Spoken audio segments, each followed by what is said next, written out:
Aloha everybody, what is really good my dudes? Today is December 2nd, 2019. We got another RuneScape update for y'all. Today we see a standard patch week with some fixes to 120 Farming Herblore that came out last week. So without any further ado, let's jump right into the video. Let's go.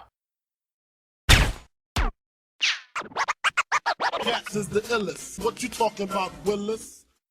Alright guys, before I get started on the patches, I do want to know that Jagex has finally said that they will officially be shutting down the legacy Java client from December 18th, 2019. Just a little over 2 weeks. Closing the Java client means they get to focus on the superior NXT version, which offers users loads of benefits such as better performance, increased draw distance, and enhanced graphics. If you're still playing the game on Java, it's never been easier to switch to NXT. Provided you're not using an older legacy operating system, you shouldn't have any problems. For those of you on much older machines are running dated versions of Windows and still encounters issues, you can contact the support center or find some information on the technical help. Hopefully you can get some assistance there. If not, you're probably going to have to upgrade your system. It just is what it is. Closing of the Java client will not affect any players using NXT, as well as old school players will not be affected. So there's that. With that, we're going to switch gears on over to the patch notes and see exactly what's been changed there. So let's go ahead and check it out. So for Farming and Herblore, it's now possible to add noted insects to Anachronia dinosaur farm troughs. Using the power burst of vitality no longer keeps your updated max HP value. The scroll of cleansing now correctly saves 5 Grenwall spikes rather than 1. Super growth potions will now work correctly on flower patches that have been watered. Primal feasts and portions can now be added to the Beast of Burden inventories. Escape no longer puts surge on cooldown if under the effects of the power burst of movement. Feedback has been added and will display if a player tries to crush new fruits to create primal pulp without the required levels. Anachronia build tick message now appears when players visit the ranch at a time. Animal buyers will no longer hang around at the farm once they have all the animals thereafter. A number of changes have been made with the Blessed Flask. Blessed Sand and Extra Fine Sand used for creating the Blessed Flask are now tradable. 1, 2, 5, and 10 kg sandstone have had their buy limit on the Grand Exchange increased to 10,000. Left-clicking the Extra Fine Sand will now bless the sand when stood in range of an altar. Experience for grinding sandstone and blessing Extra Fine Sand has been increased to 7 XP per. Blessing Extra Fine Sand now requires level 20 prayer. Moving on to the Yak track. Scattering ashes will now correctly add to the progress in the prayer tasks in Yak Track. Updated the Yak Track information buttons to make it easier to differentiate between locked and available tasks.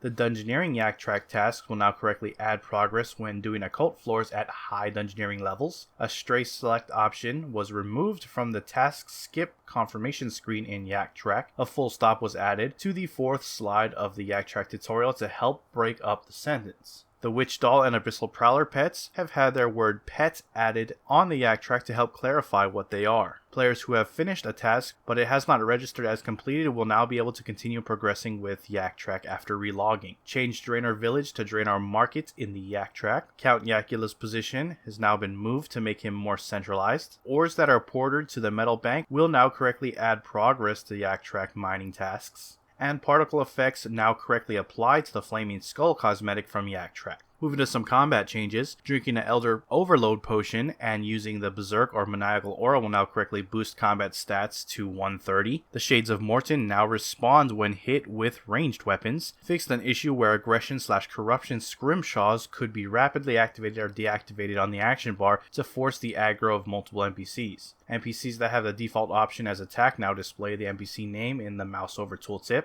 The Eat Food ability now works when transformed into Gregorovic on challenge mode, and now works during the Araxor Cocoon special attack. A couple of achievement changes. The Barrow's Amulet can no longer be used for Brothers in Arms. If you destroy the book The End of Garadol and chop the idol in Karamja, the achievement no longer triggers and no extra rune score is given. And moving on to some general changes, players should now be able to world hop into VIP worlds if they have Premier Club access. Stopped players from being able to use items directly from their Beast of Burden when skilling, such as making potions with ingredients from a pack yak. created unfinished potions will no longer provide duplicate vials. The escape ability no longer turns the player to face the direction they have moved. Fixed an issue with the Valentine's Slam buff was being removed from the buff bar on logout. Lapis Lazuli will now function with the Jack of Trades aura. Food and potions now function from the action bar in Stealing Creation. Converted error message when trying to reclaim an item from Django with insufficient money from a chat message to an error box. This improves visibility on mobile. Swimming animation is no longer occurring when heading to the top floor of the ship on Harmony Island. Dogs no longer appear as members only in the summoning skill guide. Fixed an issue with the choose a tool interface where the buttons would stop working after pressing on the arrow keys. Telegrabbing gems now correctly places the gems in the player's gem bag. Churns now fill cooking urns as intended. Fixed a bug where butterflies were not filling hunter urns when caught with a net. Fixed a script error when adding a log to a bonfire for the first time. Treasure hunter probabilities are now available on desktop via the show probabilities button. Ingots now take 2 ticks to make. The smithing auto heater message to tell you when your item has been reheated can now be filtered. This system message when another user is requesting assistance from you has been changed from a hard to read dark purple to an easier to read light blue. And finally, players can now consistently log into an instance shard world. That is it for your patch notes. Links to everything discussed in this video will be down in the description below. Head on over there to check them out. With that, I'm gonna wrap up the video. If you enjoyed it, hit that like button. If you are not subscribed and you want to stay up to date on all things RuneScape related, then hit that subscribe button. Anyways, I appreciate you watching. I am out. Aloha.